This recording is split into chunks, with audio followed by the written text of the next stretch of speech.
All right, guys, welcome back. The amp of the week is the Gravity Audio Warzone Elite e5000.1D.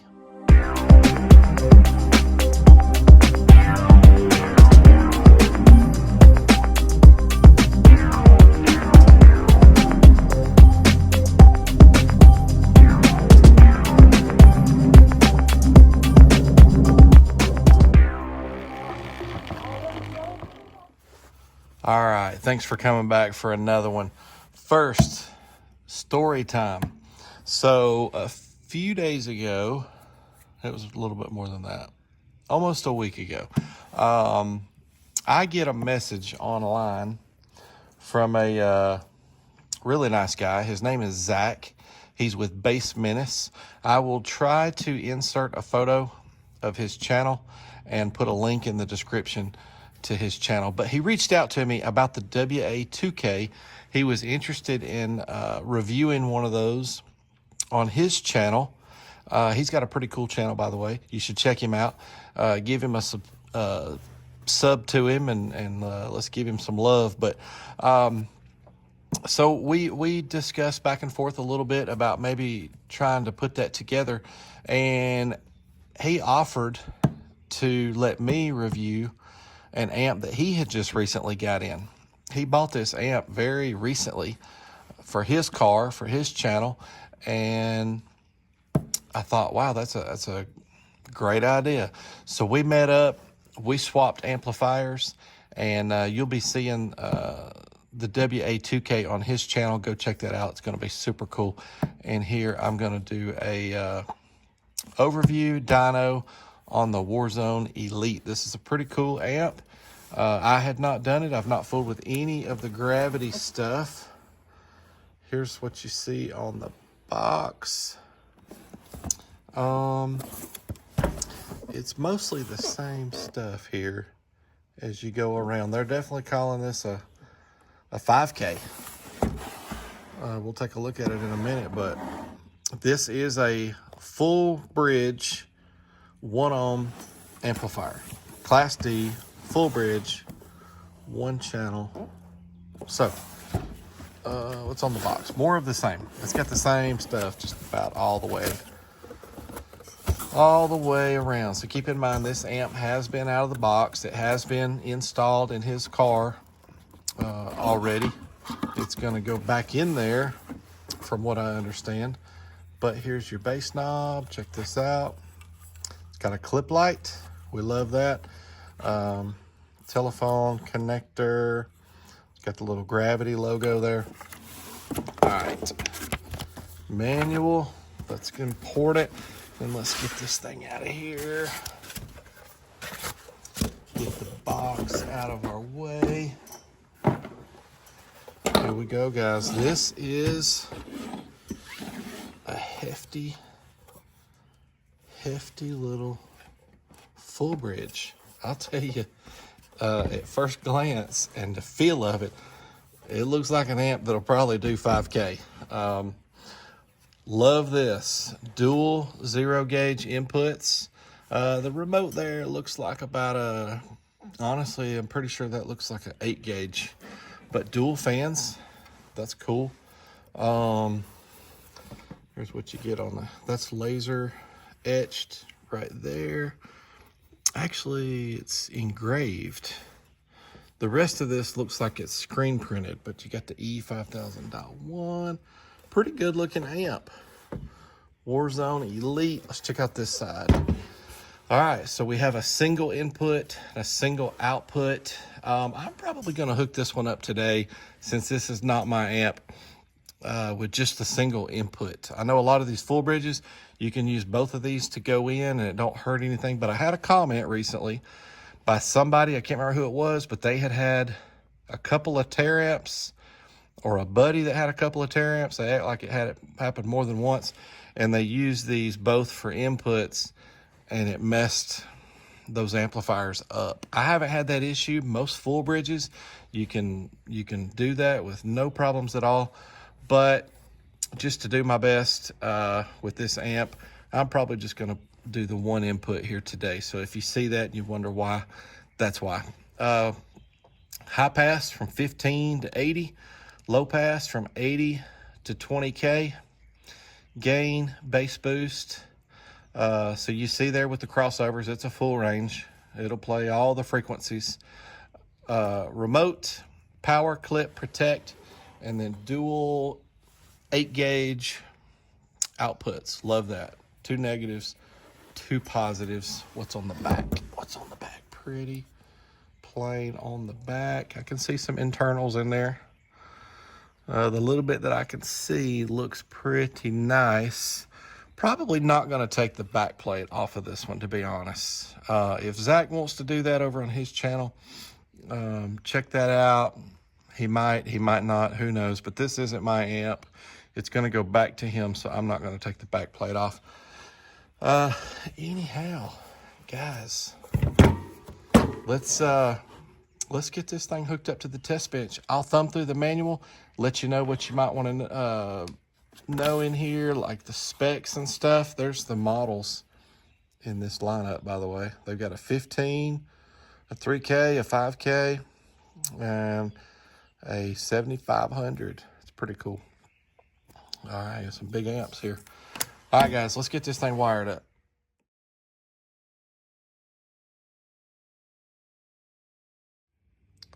All right, we got this big boy wired up with some dual sky high zeros. Let's turn it on for the first time. All right, 3, 2, 1, here we go.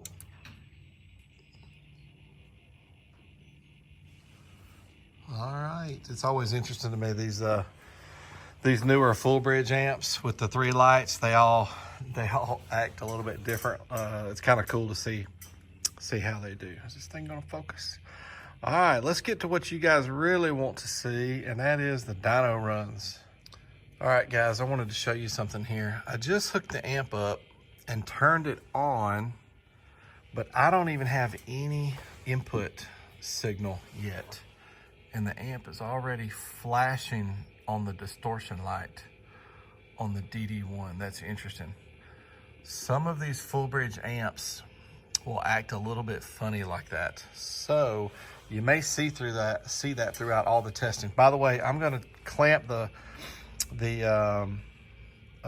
amp draw like this because my wires over here are so funky. By the way, the test bench pulls right at, well,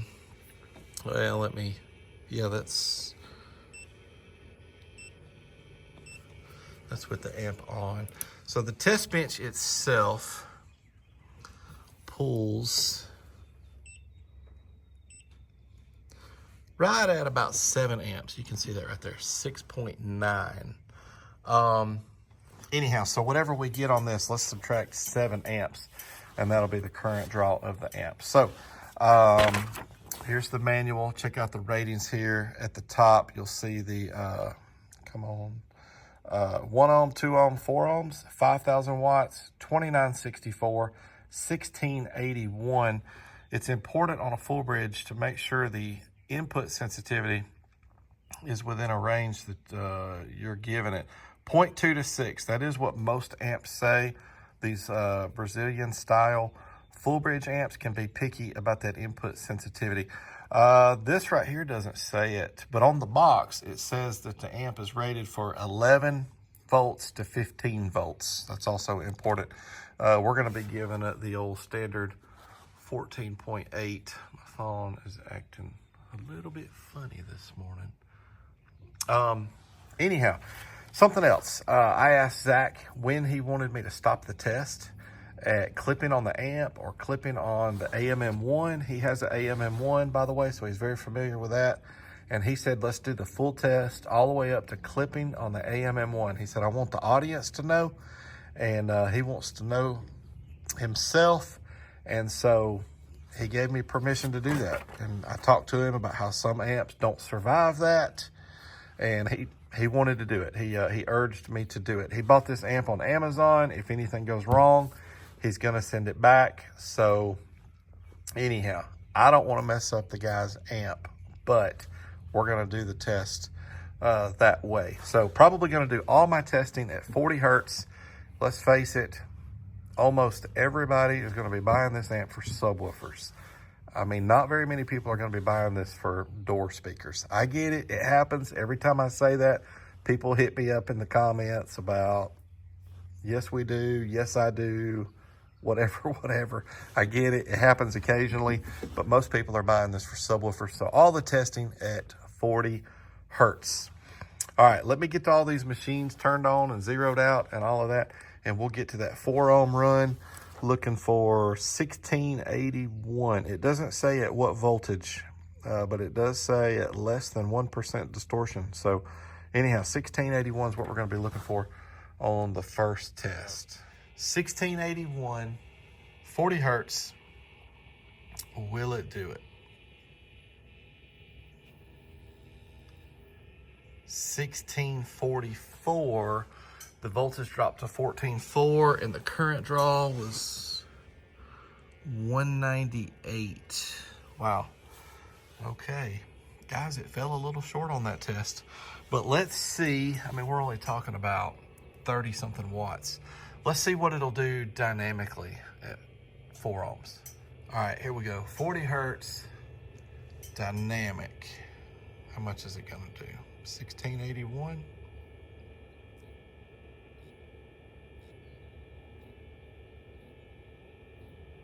No. A little shy there. Kind of surprised. All right, let's move on to the 2 ohm testing. All right, 2 ohms dynamic, rated 2964. We're at 14.8 volts, and we're going to capture that current as well.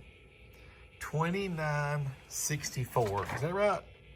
Yeah, 2964. Is it going to do it? Here we go.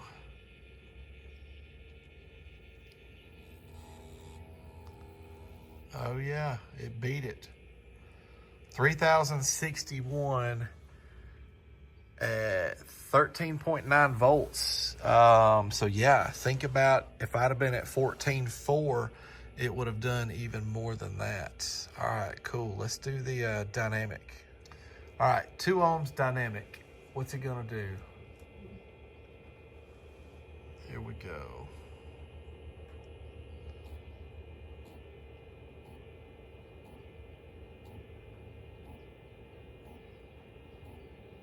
$30.77. Okay, $30.77, 2 ohms dynamic. All right, guys, let's move on to that 1 ohm testing.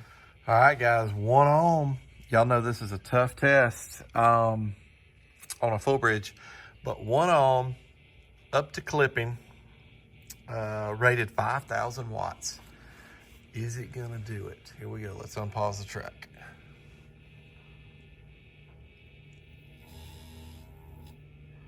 Oh, 49.55, but guys, it survived. 49.55. I forgot to show y'all, and look, my voltage dropped to 13.3. So keep in mind, guys, just like doing an amp, dyno is tough on resistors. It's also tough on them batteries. So I need some more batteries on my test bench. But we did start at 14.8. I know I didn't show that, but it was 14.8 in the current draw. Now that's wrong. Overload, this clamp does 1,000 amps. So that's incorrect. I know it didn't pull 1,000 amps. Anyhow, let's see what it does dynamically. But here's the thing, that's a big number, and the amp survived, but it did miss its ratings a little bit. It missed them at 4 ohms, and the 4 ohm test stopped right at 14.4, right? It made them at 2 ohms, and it missed a little bit at 1 ohm. We still haven't done the dynamic at 1 ohm yet, though, so let's do that now. All right, 1 ohm dynamic. What's it gonna do?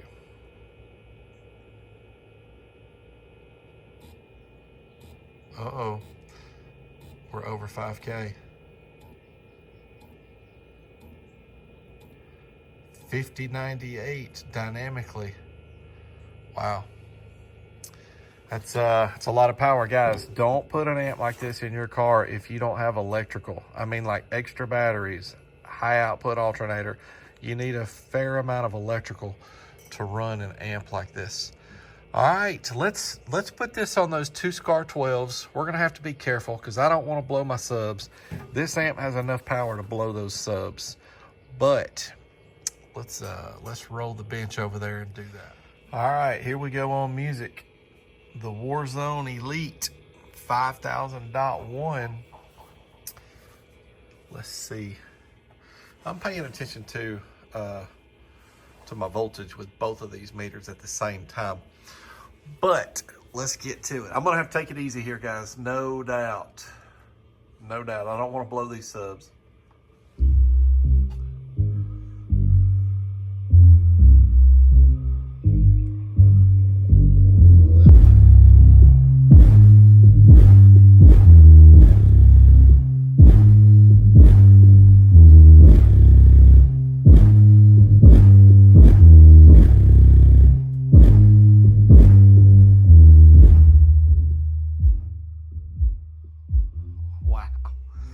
Guys, let's look at this, by the way.